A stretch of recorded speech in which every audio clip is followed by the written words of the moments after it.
Yang Kyung was a man of iron and shadow, a Korean mafia boss whose name enforced a terrifying silence throughout the underworld.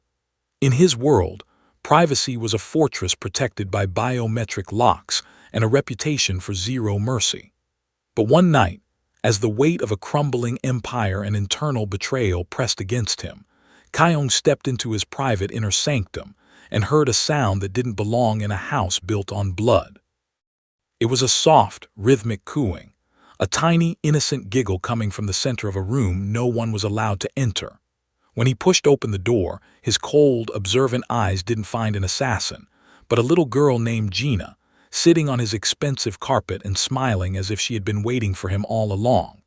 In that single, quiet moment, the sterile world Kyung had spent a lifetime building began to fracture. Somehow, this child had appeared exactly when his legacy was falling apart. Was it a security failure, or was it the only thing that could save his soul? Before we reveal the secret the Maid was desperate to hide, this is Tale Press, where quiet strength meets unexpected destiny. If you want to see what happens when a ruthless mafia boss's life is interrupted by a mysterious little girl, subscribe, turn on notifications, and let the story begin. The silence in the corridor was absolute, a heavy, clinical quiet that Yang Kyung had spent millions to maintain. He stood in the center of the hallway, his posture a study in rigid, dark-suited authority, his shadow stretching long against the minimalist wood paneling. A few feet away, the air seemed to vibrate with a different kind of energy, the frantic, jagged pulse of a woman who had just realized she was standing on the edge of a cliff. Rebecca sat on the wooden bench, her head bowed so low her chin nearly touched the crisp white collar of her uniform. Her hands were white-knuckled as she searched through her handbag, her fingers trembling with a rhythm she couldn't control. Kyung didn't speak. He simply watched her, his unreadable gaze acting as a silent interrogation. He was a man who lived by the rule of biometric locks and ironclad loyalty. To him, an unvetted presence in his inner sanctum wasn't just a mistake, it was a breach of his soul. "Chairman," Rebecca whispered, her voice barely a thread of sound in the moody lighting. She finally looked up, her American features drawn with a terror that drained the color from her face. I swear I didn't mean for her to wander. Gina just learned how to crawl and I thought." "You thought my private study was a nursery," Kyung cut in, his voice low and level, carrying the weight of a quiet judgment that felt more dangerous than a shout. He took a step forward, the polished floors reflecting his straight, squared shoulders. Rebecca's knees pressed together as she instinctively clutched her bag tighter against her lap. "No, sir, it's just, I have no one else. Since her father died." She choked on the words, her eyes flooded with unshed tears. The vulnerability in her posture, physically lower, seated, and emotionally exposed, contrasted sharply with his dominant, standing silhouette. Kyung tilted his head, observing the way her hands shook. Normally, the old instinct his father had taught him would have risen, the cold one that demanded he crush any spark of unpredictability to protect his legacy. But the soft coo he had heard only moments before was still ringing in his ears. He looked at the Maid, seeing not just a worker, but a woman bearing a grief she had birthed and carried all alone. "Show me," he ordered, his tone final. Rebecca fumbled for her phone, showing him hospital wristbands and birth scans with desperate haste. He glanced through them, the name Rebecca C. Gonzalez tasting unfamiliar on his mind. He didn't offer her comfort, but he didn't call security either. Instead, he stepped back, allowing the long shadows of the hallway to swallow his expression. "She stays," he murmured, more to the walls than to her. "But from this moment, your secret belongs to me." The following morning, the atmosphere in the song group's glass-walled boardroom was thick with a synthetic, high-stakes tension. Kyung sat at the head of the long mahogany table, his eyes fixed on the massive monitor displaying 20 executives whose faces were masks of professional concern. To their collective shock, the chairman was not alone. Gina sat perched on his desk beside his laptop, her small, curious fingers patting the hem of his dark suit collar. "She will be quiet," Kyung had stated with a finality that silenced every objection before it could be voiced.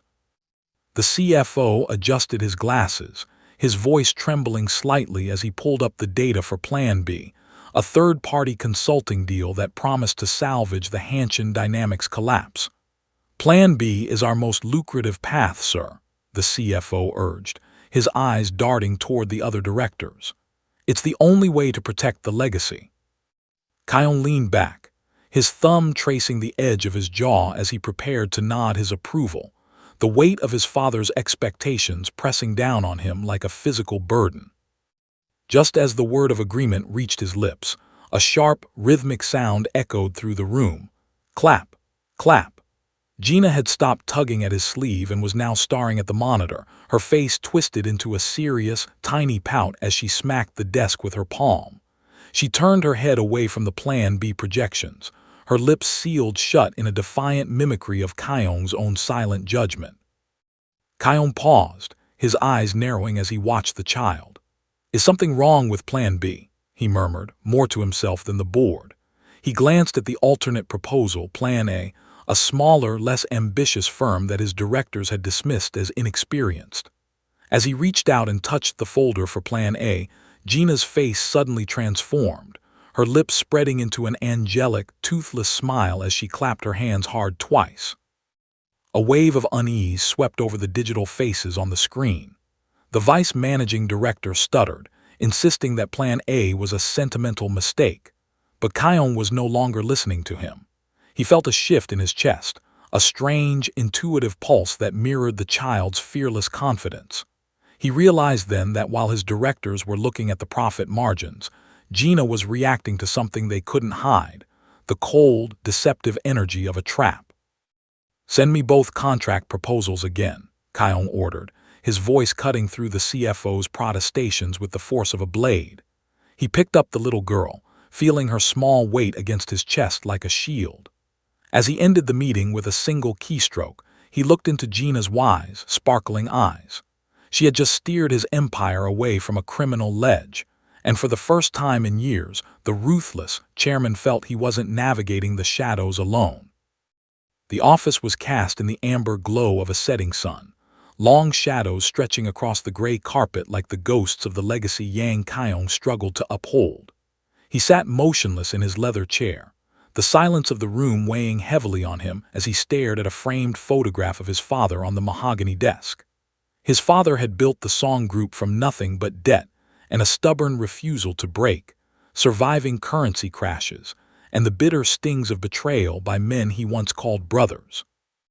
Kion had inherited the empire, the sharp suits, and the biometric locks, but in the quiet hours of the evening, he often whispered to the empty air, wondering if he had truly inherited the instincts required to survive the sharks circling his waters. The weight of being a ruthless successor felt like a cold suit of armor that never quite fit. He leaned back and closed his eyes, his mind spiraling through the recent leaks and the corporate sabotage that threatened to undo everything his father had bled for. Then, a soft, small sound broke the stillness. "Coo." Kion opened his eyes to see Gina sitting on a plush rug he had moved into the office specifically for her. She was tugging at the fibers of the rug with the same serious, experimental intensity her benefactor applied to business contracts.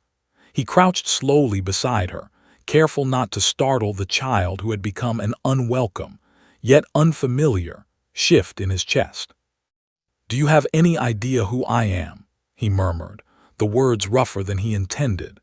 Gina looked up, her chubby legs splayed in front of her as she studied his face with eyes that seemed far too wise for her age.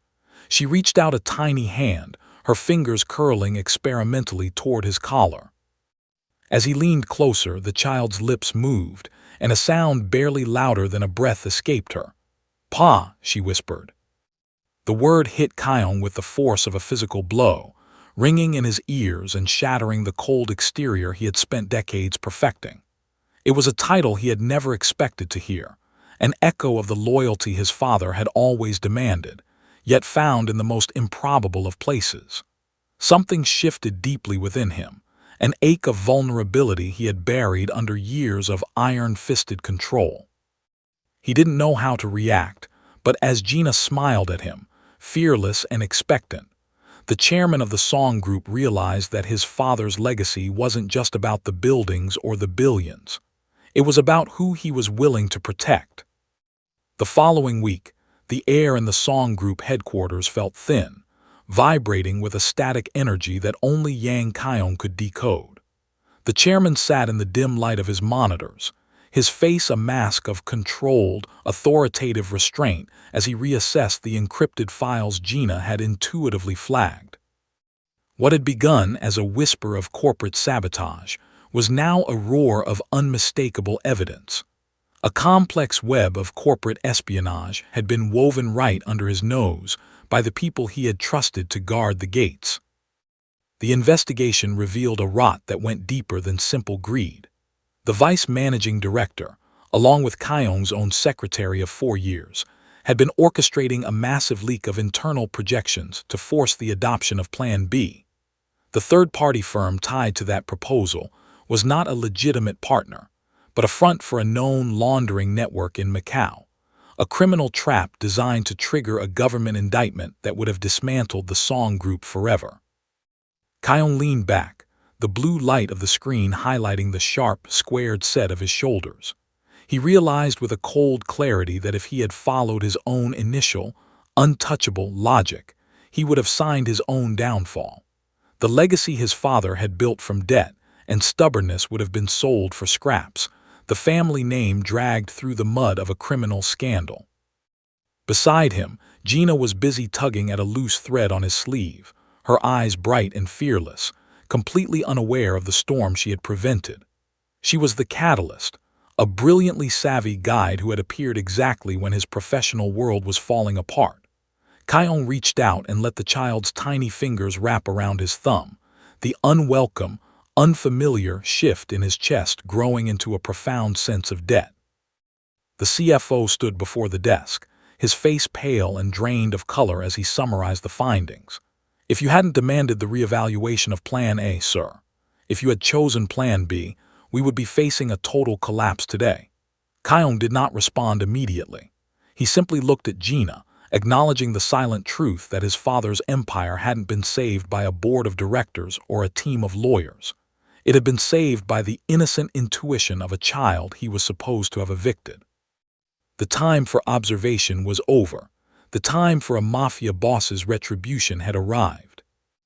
The air inside the abandoned warehouse was thick with the scent of damp concrete and the metallic tang of fear. Yang Kyung strolled leisurely toward the center of the room, his expensive leather shoes clicking rhythmically against the floor as he approached the 3 figures trembling before him.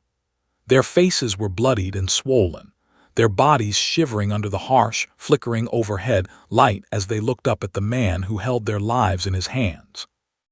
Kyung stopped just inches away, his shadow looming over them with a controlled, authoritative dominance. "This company was built on loyalty," he said, his voice a low, terrifying whisper that carried through the hollow space. "And yet, you tried to sell my father's legacy for scraps under my nose." The vice managing director sobbed openly, his forehead pressed against the cold floor as he begged for a life he had already forfeited through betrayal. Kyung felt the old instinct rise in his chest, the cold, predatory drive his father had drilled into him. He could almost hear his father's voice echoing in the rafters. "Crush the traitors so no one ever dares to betray you again." His hand twitched toward the inside of his suit jacket, but then a different memory intervened. The sensation of Gina's tiny fingers gripping his shirt and the soft, innocent paw she had whispered in the amber light of his office. He looked down at the broken men, his eyes sharp and observant, yet suddenly drained of the desire for blood. "Normally," Kyung said softly, bending low until he was eye-to-eye with the man who had nearly destroyed him, "I would destroy you and your families until there was nothing left but dust." The traitors' bodies racked with fresh sobs, but Kyung merely straightened his dark suit and adjusted his cuffs. "But these past few weeks, I've had an angel by my side, and so for her sake I will show mercy." He clapped his hands once, a sound like a gunshot in the silence. He would not kill them. Instead, he would expose their lies and ensure they were blacklisted from every firm globally. stripped of the status they had killed to maintain. He informed the vice managing director that his wife would be told of his affairs and would win every cent of their assets in the divorce. "This is mercy," Kyung said calmly, a cold smile finally curving his lips. "You have Gina to thank for the fact that you are still breathing." He turned and walked back into the night, leaving the darkness behind for the light of the home where his secret waited. The following Sunday, the estate felt hollow without the rhythmic coo of the child echoing through the halls.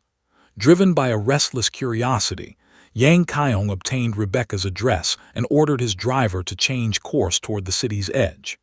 As the luxury car entered the neighborhood, Kyung's jaw tightened at the sight of peeling buildings, flooded gutters, and the heavy, unhygienic air of a world he had long forgotten existed.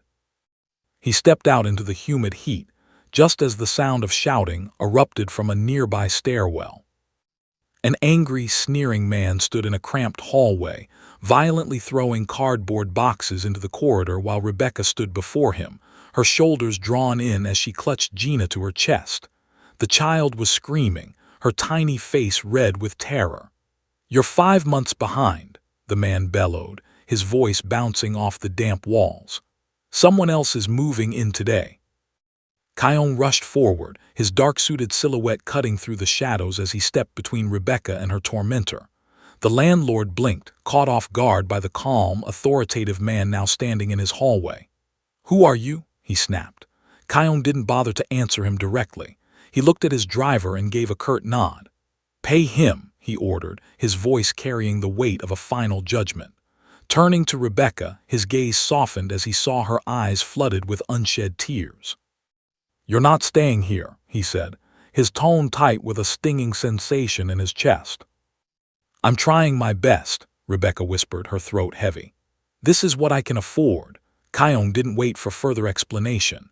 He carefully took the sobbing Gina from her arms, the child calming instantly against his chest, and started for the car. He learned as they drove away that Rebecca had been alone since Gina's father died, bearing her grief and the burden of motherhood in total isolation. His jaw clenched.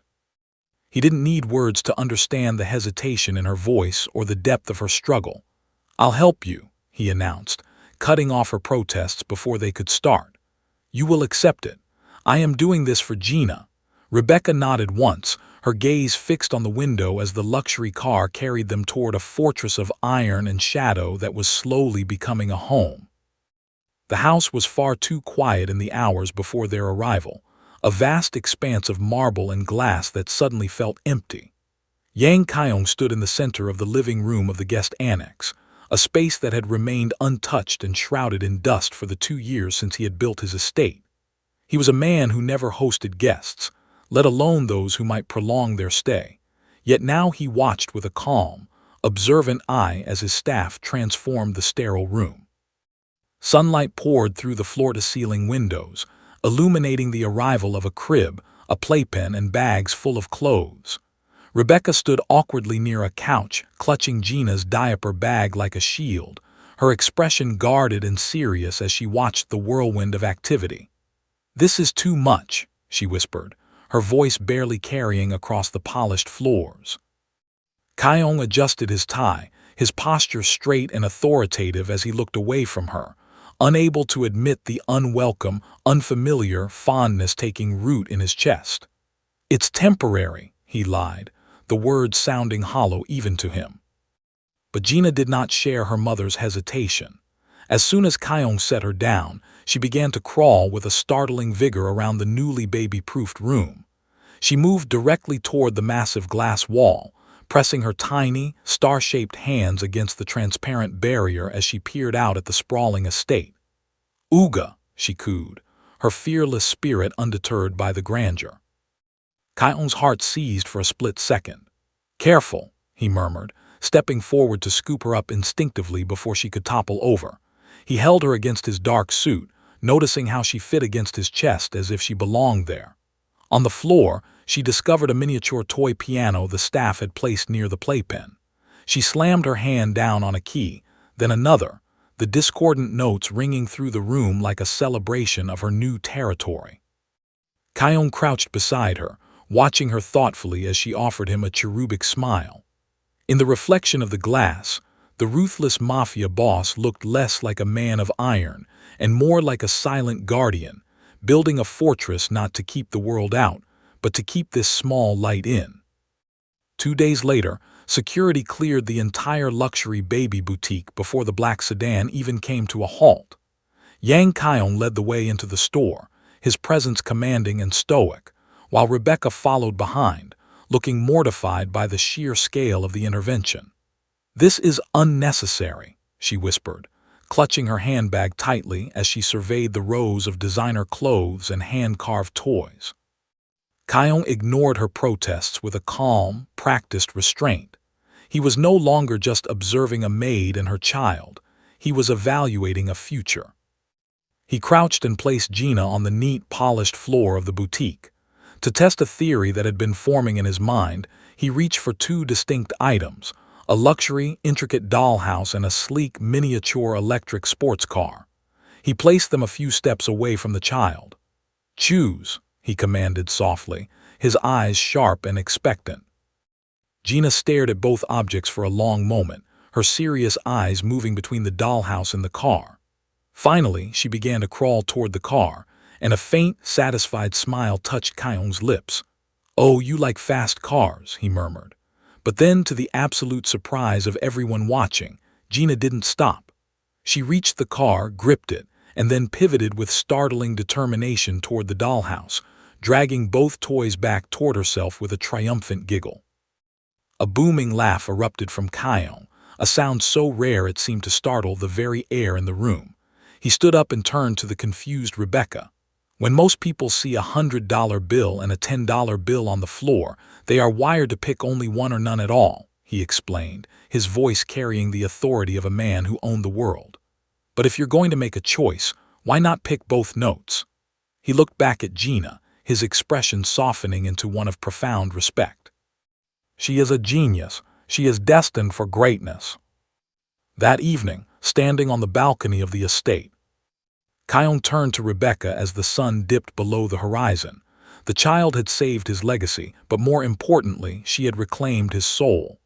"I've decided to sponsor her," he announced, his tone final and beyond negotiation. "Her education, her lifestyle, anything she ever needs for the rest of her life." He looked at the little girl playing nearby, knowing he would never let this light be extinguished. 2.5 years later, the heavy iron gates of the Song estate opened for a different kind of mission. Yang Kion stood in a crowded kindergarten auditorium, though today, the sharp edges of his dark power were softened by a navy sweater instead of his usual tailored armor. He felt a deep, unfamiliar sense of discomfort as he shifted his weight amongst the stream of mothers and fathers who cast curious, whispered glances at the untouchable chairman sitting in their midst. He leaned toward Rebecca, his voice a low, gravelly murmur. "I never knew the entrance ceremony for preschoolers was such a big celebration," he admitted. Rebecca smiled, her expression elegant and captivating, a far cry from the guarded maid who had once sat trembling on a wooden bench. "It builds memories for the kids and the parents," she whispered back. On the stage, Gina sat with 20 other children, looking like a tiny blue-clad queen in her school uniform and white sneakers. Her eyes scanned the crowd with that same fearless, intuitive intensity that had once saved Kion's legacy. When she spotted him, her face lit up, and she waved with a vigor that ignored all school protocol. Kion, the man who lived by observation and restraint, did not hesitate. He waved back, a genuine smile curving his lips. "Parents of Gina Carter, please come forward," the MC announced into the microphone. Kion paused for a fraction of a second, his chest tightening at the word. "Parent." He looked at Gina, whose eyes were filled with an innocent, unwavering expectation as she waited for him to join her mother. He realized then that Gina had always known the truth he was only just admitting. She had called him Pa before he had even known how to be a protector. He walked to the stage and stood beside Rebecca, the camera flash capturing a moment of quiet strength and unconventional unity. As he looked at Rebecca, he realized it was finally time to put a name to the growing fondness and protective emotion that had defined his last few years. The silent guardian was ready to become something more permanent. He had survived the shadows of his father's world, but with the help of his little angel, he was finally ready to make this family official.